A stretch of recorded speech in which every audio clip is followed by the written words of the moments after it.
1836년 마다가스카 정부가 선교사들을 추방했는데, 그때 이제 그 선교사들이 성경책만 남겨두고 떠나갔다 그래요. 그때 마다가스카 정부는 성경을 읽는 자들은 모두 사형에 처한다 공포했습니다. 그래서요, 10,000명 이상 사형에 처해지고 나머지 사람들이 여러 가지 형벌로 박해를 했다 전해집니다. 그때 이제 신도들이 몰래 예배를 드리고 성경을 비밀리에 읽고, 성경 인쇄가 금지되어 있기 때문에 그것을 종에다 이렇게 써서 서로 말씀을 돌아가면서 보게 되었는데, 선교사들이 추방될 때 고작 1,000명 정도의 신자와 2,000명 정도의 교역자에 불과했던 것이 성도가 7,000명이고 교역자가 900명으로 늘어나는 기적이 일어났다고 하는 겁니다. 자발적으로, 누가 시킨 게 아닌데 자발적으로 그런 역사가 나타났다는 거예요. 자발적으로 스스로가 우리가 하나님을 믿어야 되겠구나. 오늘 본문 1절 말씀 보세요. 이스라엘 자손이 각자의 성읍에 살았더니 7째 달에 이르러 일제히 예루살렘에 모인지라. 여기 모이다라는 단어는요, 특별한 일에 참여를 하기 위해서 한 마음으로 모여드는 행위를 가르쳐 이야기합니다. 뭔가 내가 예루살렘 성전에, 그 성전터에 가지 않으면 안 되겠다고 하는 그 마음, 자기 속에서 분연이 일어났다는 거예요. 그리고 옆 사람에게 이번에 초막절인데 가야 되지 않아? 그럼 꼭 가야지. 그래서 지금 이스라엘에 돌아왔던 모든 사람들이 다 한 사람도 빠짐없이 다 예루살렘 한 사람이 움직이듯 그렇게 자신 스스로가 초막절을 지키기 위해서 예루살렘 성전으로 모여왔다는 겁니다. 이런 역사가 오늘 조국 대한민국 모든 교회에 있어지게 되기를 예수님의 이름으로 축원해 드립니다. 히브리서 10장 25절에 보니까 모이기를 피하는 어떤 사람들의 습관과 같이 하지 말고 오직 권하여 그날이 가까움을 볼수록 더욱 그리하자. 자발적으로 예배에도 참여하고 자발적으로 봉사와 헌신도 하고 자발적으로 자기 삶을 이웃과 나누는 그런 복된 삶이 되어야 하는 겁니다. 자, 그리고는 이스라엘 백성들이 아직 제단이 없어요. 예루살렘 성전터에 와보니까 아무것도 없어. 그런데 제단을 재건하고 아침 저녁으로 드리는 번제가 드려지고 하나님께 진정한 예배를 드리기 위해서 이들이 모여왔다는 겁니다. 우리가 코로나로 인해서 해이해진 신앙이 다잡아지고 또 하나님께 매 맞은 뒤에 돌아오는 것은 좀 그렇잖아요. 이스라엘 백성들은 하나님 앞에 매를 맞아도 보통 매 맞은 게 아닙니다. 이건 진짜 나라가 망할 정도로 매를 맞은 거니까. 그렇게 매를 맞고 그리고 돌아와서 하나님 죄송해요 하고 예배를 드리는 그런 신앙의 자세보다도 먼저 적극적으로 하나님 앞에 달려들어서 자기 자신의 죄를 자복하고 그리고 제단을 수축하고 하나님께 예배하고, 이렇게 하면 하나님이 매를 들었다가도 그 매를 거두시고 오히려 그 진노함 중에서도 주의 은혜를 베푸시고 복을 내리실 줄 믿습니다. 우리가 본문에 있는 말씀을 통해서 세 가지를 한번 살펴보려고 하는 겁니다. 이 백성들이 이렇게 7월 초막절을 지키기 위해서 예루살렘 성전을 향하여 오는데 이 7월을 가리켜서 T10월이라 그럽니다. 우리나라 원력으로는요 9월에서 10월에 해당된다고 합니다. 그리고 왜 모였냐? 이들이 포로 귀환하자마자 초막절을 지키기 위해서 모였습니다. 고레스 왕이 너 고국으로 돌아가라 명령 내렸습니다. 그 명령 내린 시점에서 초막절을 지키는 시점까지 약 4개월 정도 되었다는 겁니다. 자, 자기 고향으로 돌아갔습니다. 자기 고향으로 돌아가서 집을 어떻게 졌겠어요? 볼품 없죠. 뭐 형편없는 거죠. 예. 형편없게 집을 짓고 그 속에 이제 틀어쥐고 살고 있는데 그러는 가운데 초막절을 맞이해서 이들이 자기 자신들의 신앙을 드러내기 위해서 예루살렘 성전 터로 모여들게 된 겁니다. 현대 성경에 보면 이렇게 말씀하고 있어요. 이스라엘 백성이 저마다 자기 고향 마을로 가서 정착한 다음 바로 그 해에 7월이 되자 온 백성이 한 마음으로 단합하여 예루살렘에 모였다. 이것이 주전 537년 일어난 일입니다. 이 모임은 강제적으로 오라 해서 모인 모임이 아니라 자발적으로 자신 스스로가 모였던 모임이라는 거예요. 이게 핵심 포인트입니다. 예배 회복이 레위인 또 제사장 주도의 그런 너들 이번에 초막절이니까 다 모여라 그렇게 말해서 모인 것이 아니라 우리가 하나님 말씀 따라 살아야지 하고 자발적으로 이렇게 모여지게 된 것이다 하는 겁니다. 자발적으로 행하는 신앙, 그것이 아름답고 복된 거죠. 자, 두 번째로 이렇게 주의 성전에 왔습니다. 2절 말씀 보세요.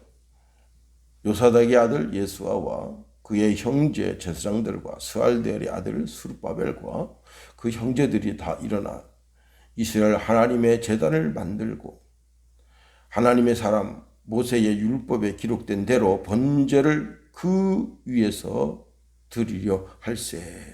예. 여기 다 일어나라고 하는 단어가 있어요. 다 일어났다. 요아스의 아들 예수아와 그의 형제 제사장들과 스알델의 아들 스룹바벨과 그의 형제들이 다 일어났다. 다 일어났다. 여기 예수와 그리고 그의 형제 스룹바벨 그의 형제 그리고 제사장들 이것은요 대제사장도 있지만 정말 직급이 낮은 그런 대제사장도 있단 말이에요. 모든 사람들이 다 일어났다는 거예요. 모든 제사장들이 예루살렘에 있는 모든 제사장들이 다 일어났다. 여기 일어나다라고 하는 말은 실제 예수님께서 달리다 쿰 그랬죠. 쿰이에요. 쿰이라는 단어인데 뭔가를 하기 위해서 일어선 상태라는 거예요. 그 뭘 하려고 일어선 거예요? 예배하기 위해서, 제사하기 위해서, 하나님께 예배하기 위해서.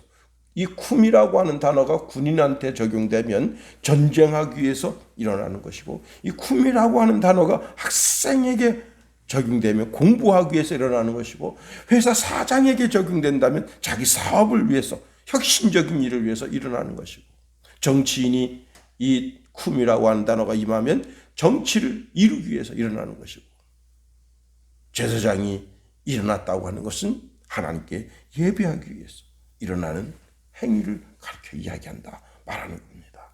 더 나아가 이 모든 레위인들 또 그리고 제사장들이 제단을 만들기 시작했다는 겁니다. 그래서 오늘 성경에 보면요 이스라엘 하나님의 제단을 만들고 아브라함은 가는 곳곳마다 제단을 쌓아요. 제단 쌓는 게 그렇게 쉬운 게 아니에요. 돌 12지파를 상징해서 돌무더기 하나씩 갖다 쌓아놓는다고 해도 쉽지 않습니다. 근데 여기는 예루살렘 성전터입니다. 그 성전터 위에다가 제단을 쌓는 거예요. 엘리야도 영적 대결을 위해서 이스라엘 백성들을 불러 모아서 제단을 쌓으라 합니다. 모든 제사장들이 모여서 옛 솔로몬 성전 바로 그 터 위에 제단을 쌓습니다. 제단을 뭐 하는 곳이에요? 어린 양을 잡아서 온전한 제단, 번제는 다 태우는 것이고, 이제 하나님 앞에 제사할 때, 그때 그 양에게서 나오는 그런 사람들이 먹지 못하는 기름 이런 거, 그런 걸 하나님 앞에 태워서 올려드립니다. 그런데 제단, 그 어린 양의 피가 흐를 때 거기에 죄의 용서가 있는 거예요. 예. 그러니까 제단은 늘 거기에 뭐가 있어요? 피가 흐르는 거예요. 피가. 다시 말하면 이 제단을 쌓는다고 하는 것은 하나님과 나 사이에 화해가 이루어졌다는 거예요. 그래서 여기 오늘 본문에 보면요, 하나님의 사람 모세가 율법에 기록된 대로 번제를 그 위에 드리려 할세라고 말하고 있습니다. 비로소 하나님과 우리 사이에 이 화목제물로 말미암아 화해가 이루어지는 거예요. 신약에 와서는 예수님이 우리의 어린 양이 되셨습니다. 예수님께서 십자가 위에서 모든 물과 피를 쏟아서 하나님과 우리 사이를 가깝게 했어요. 2000년 전 골고다 언덕에서 흘린 그 어린 양 예수의 피가, 그 효과가 영원하다. 에베소서 2장 16절에 보니까 또 십자가로 이 둘을 한 몸으로 하나님과 화목하게 하려 하심이라. 원수된 것을 십자가로 소멸했다 했어요. 골로새서 1장 20절에 보니까 그의 십자가의 피로 화평을 이루사 만물 곧 땅에 있는 것이나 하늘에 있는 것들이 그로 말미암아 자기와 화목되게 하시기를 기뻐하십니다. 십자가가 제단이다. 우리의 영원하신 어린 양이신 예수님이 십자가 위에서 모든 물과 피를 쏟아 우리의 수치와 허물을 덮어주셨다. 히브리서 10장 10절에 보니까 이 뜻을 쫓아 예수 그리스도의 몸을 단번에 들이심으로 말미암아 우리가 거룩함을 얻었노라 했습니다. 자, 그래서 그 어린 양의 피로 죄 씻음을 받은 우리가 이제는 성수에 들어갈 담력을 얻게 됩니다. 그리고 그 지성수의 영광을 보려 하는 거예요. 오늘 이 새벽에 어린 양 되신 예수님 의지하여 교회 문을 열고 들어오고, 그리고 그 어린 양 예수의 피로 우리의 영혼을 다 덮고 우리의 마음과 우리 육신까지 다 덮어서 정결하고 거룩하고 성결한 심령으로 오늘 살아야 되는 겁니다. 세 번째로, 오늘 본문을 쭉 읽어 내려가면 솔로몬 성전의 영광을 받던 족장들 그리고 제사장들이 있었습니다. 이분들은 나이가 최소한 70은 넘은 거죠. 그죠? 그리고 아기 때 봐서 그걸 알겠어요.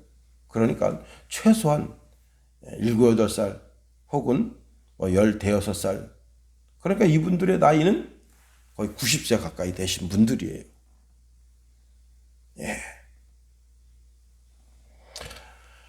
근데 그 정말 화려했던 예루살렘 성전을 봤던 거예요. 그리고 그 성전터를 본 거예요. 그런데 지금 이제 바벨론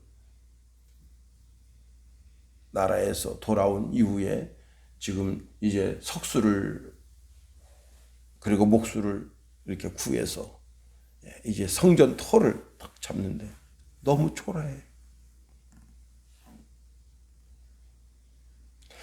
그런데 그것을 모르는 족장들, 방백들, 그리고 이제 제사장들 레위인들은 성전터가 세워진 것만 보고도 기뻐했어요. 그래서 기쁨이 슬픔을 이긴 날이다 하는 거예요. 이 날이. 예.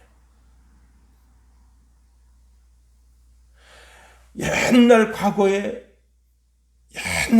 그걸 보니까 너무 고통스러워요.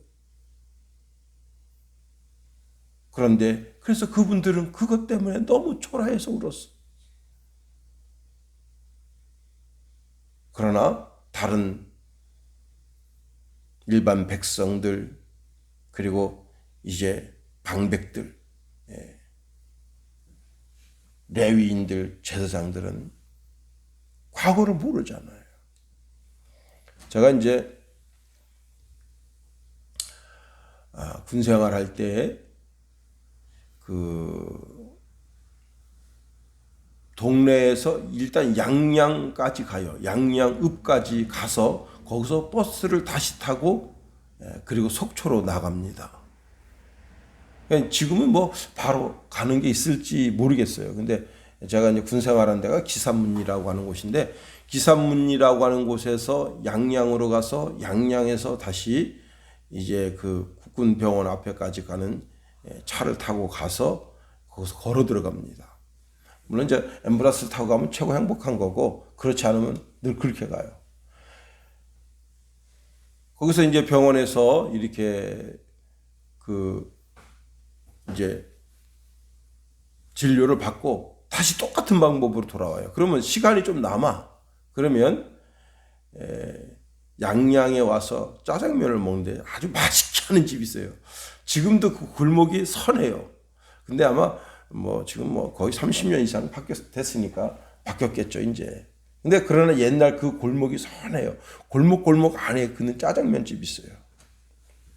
그런데 거기서 한 어르신을 만났어요. 이보게 군인 양반, 예, 왜 그러시죠? 자네 말이야, 말 조심하게. 예, 왜 그러세요? 그랬더니 이분이 원래는 그 양양읍 대천, 남대천 쪽에서 이렇게 조그만 어선을 가지고 어업을 하시는 분입니다. 이분이 납북이 됐어요. 배가 납치가 돼서 북한에 갔다가 선장만 남고 모든 사람 다시 다 돌아왔는데 3개월 동안 억류됐다 돌아왔어요. 3개월 억류되어 있는 그 기간 동안에 어떤 일이 있었느냐. 자기가 그 북한에서 색시를 넣어줬다는 거예요. 자기는 그때까지 장가를 못 가고 있었어. 나이가 30이 넘었지만 장가를 못 가고 있었어요. 그래서 색시를 넣어준 거야. 그리고 매일 호화로운 삶을 사는 거예요. 그래가지고 자기가 그런 삶을 살다가 다시 남한에 왔어요. 자동적으로 뭐라고 말하겠어요? 내가 북한에 있었을 때 그 이쁜 색시가 있었어. 내가 북한에 있었을 때 그때는 일도 안 하고 먹고 마시고 놀기만 했었어. 매일 술을 먹고 맨날 그렇게 호사를 누렸는데 남한에 오니까 다시 또 배를 타야 되고 다시 또 농사를 져야 되고 난 색시도 없어. 이런 걸 불평불만하게 됐는데 그걸 딱 신고한 사람이 있어요. 동네 사람이. 저 사람 자꾸 나 북한에 있었을 때 그렇게 자꾸 말을 한다 그랬더니 국가에서 잡아간 겁니다. 그리고 형을 14년을 살았어요. 그러니까 저보고 하는 말이 이보게 군인 양반 말 조심하게. 예. 귀한 교훈 얻었네요. 이 오래된 옛날 예루살렘 성전을 봤던 이분들이 과거에 그 영광스러운 그 성전, 찬란했던 휘장했던 스바 여왕이 성전의 층계를 보고 놀라가지고 눈이 휘둥그레지고 정신이 나갈 정도로 그런 놀라웠던 아름다운 영광, 그 모든 건 사라지고 너무 초라해요. 과거 옛날에 말이야 예루살렘 성전이 이렇지 않았는데, 그리고 그렇게 말할 때마다 그 말을 듣는 젊은이들이 얼마나 마음에 낙담이 있었겠어요. 얼마나 좌절이 있었겠어요. 그런데 그날 그 함성이 예루살렘 성전에 기초석이 탁 놓여질 때 그 함성이 그 슬픔을 이겼다는 거예요. 그 좌절을, 절망을 이겼다는 거예요. 오늘 하나님이 주시는 환희, 하나님이 주시는 기쁨, 하나님이 주시는 은혜로 말미암아 슬픔을 이기는 아침 되기를 원합니다. 슬픔, 좌절을 이기는 조국 대한민국이 되기를 원합니다. 여러분 각 심령 어떤 것 때문에 좌절하고 어떤 것 때문에 실망했을지라도 이 아침에 하나님 주신 은혜로 말미암아 소망을 품게 되기를 예수님의 이름으로 축원해드립니다. 주기도문 하겠어요. 하늘에 계신 우리 아버지, 아버지의 이름을 거룩하게 하시며 아버지의 나라가 오게 하시며 아버지의 뜻이 하늘에서와 같이 땅에서도 이루어지게 하소서. 오늘 우리에게 이런 양식을 주시고 우리가 우리에게 잘못한 사람을 용서하여 준 것 같이 우리 죄를 용서하여 주시고 우리를 시험에 빠지지 않게 하시고 악에서 구하소서. 나라와 권능과 영광이 영원히 아버지의 것입니다. 아멘.